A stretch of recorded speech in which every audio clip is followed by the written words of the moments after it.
Welcome to a mini edition of Always Bayern Chelsea. It's just me here talking about the Chelsea match, the first leg of the Europa Conference League match at home at the Bridge against Servette. And I tell you what, it was one of the weirder matches I've watched in my time as a Chelsea fan. And Chelsea, frankly, didn't look amazing. But they're up 2-0 at this point, going into the second leg next week. I'll take that. I'm confident in the fact that they'll be able to escape through to the main part of the Conference League. And I just hope they can continue to build on somewhat positive performances. They're learning Enzo's system. I've talked about this many times. It's going to take time. I'm going to remain positive. I think there's bright spots that I've seen from Chelsea. I think there's also a lot of question marks at this point. I'm looking to see if they can maintain the slow and steady climb that they've been on since the preseason. I hope they can maintain that Sunday against Wolves. But let's talk this match against Servette. In my instant reaction that I posted yesterday after the match, I mentioned that I think it was one of the more boring first halves I've ever seen as a Chelsea fan.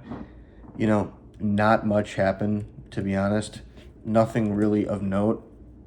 I'll say Mudryk had probably the best chance, and he missed it. Missed it to the left of the goal. He's got to put that away. He's a guy that needs to show his end result is there, and he hasn't shown it yet. As much as I love him, he's got to show that he can have that end result. So the first half, didn't really see much happen. And the second half, Chelsea scored the 2 goals.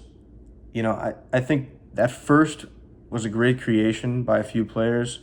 KDH, Nkunku, even Guiu kind of was involved in there. Nkunku's able to get the pen and then puts it away with a perfect penalty.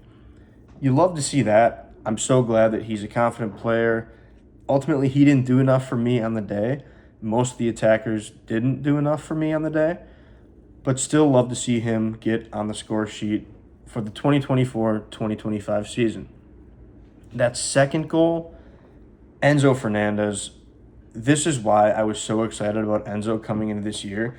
I had him as my breakout player.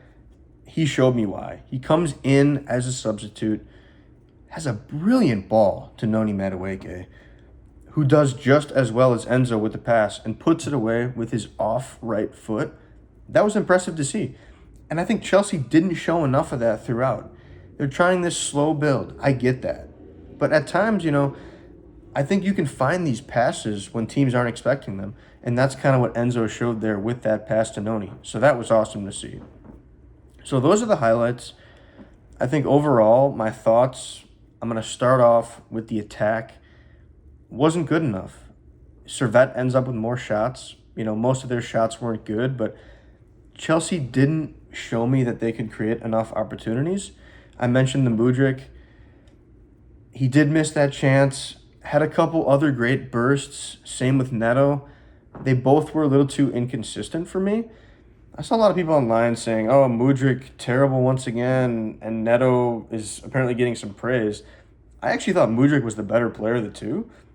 I agree with fans that Mudryk is so hot and cold.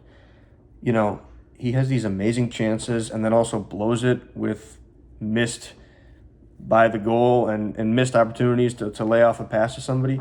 But Neto really didn't even show any chances for me besides the one shot he had. So it wasn't enough. He'll get up to fitness. He'll be fine.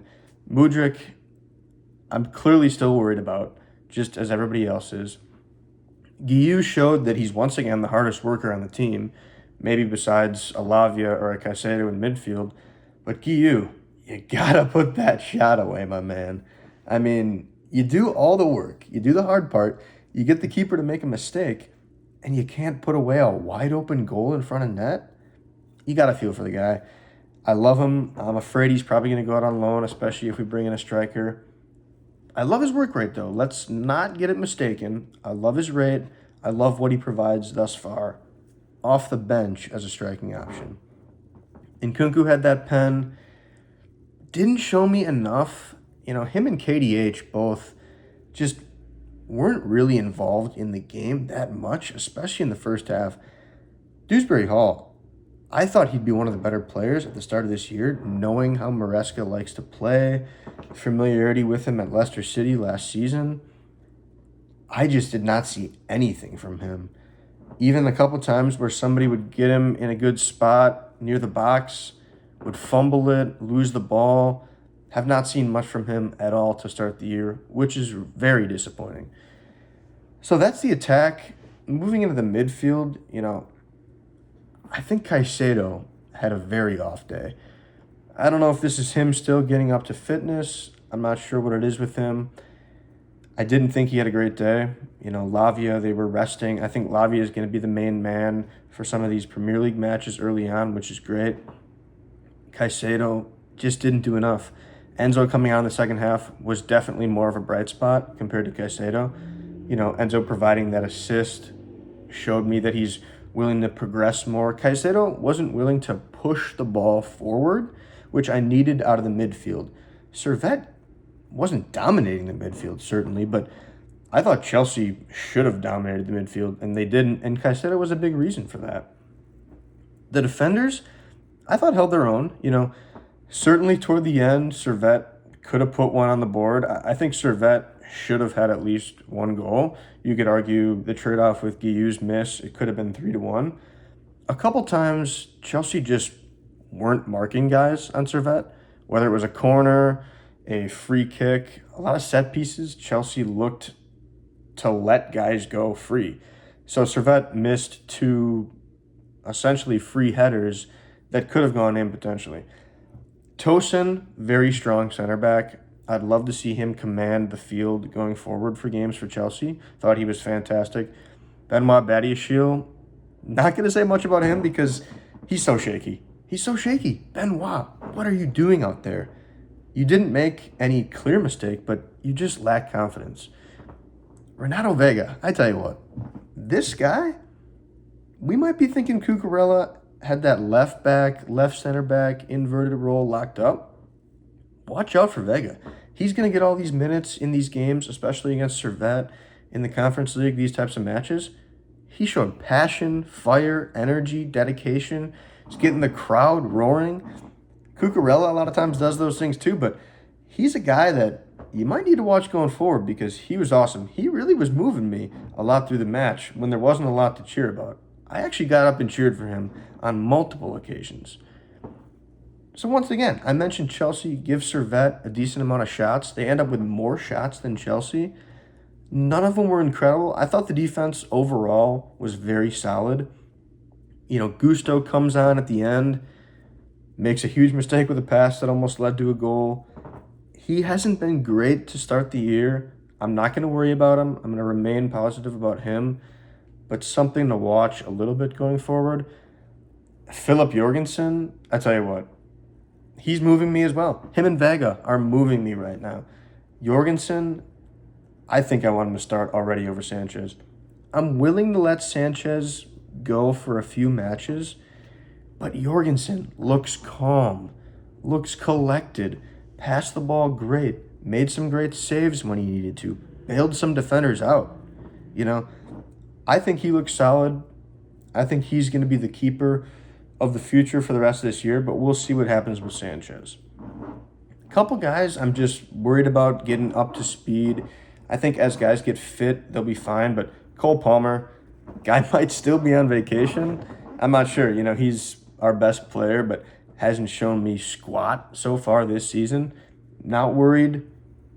Rumors he might have a little bit of a thigh injury. I hope it's nothing serious. We need him. He just hasn't shown me it yet. Noni, I mentioned that goal was so brilliant. The connection with him and Enzo.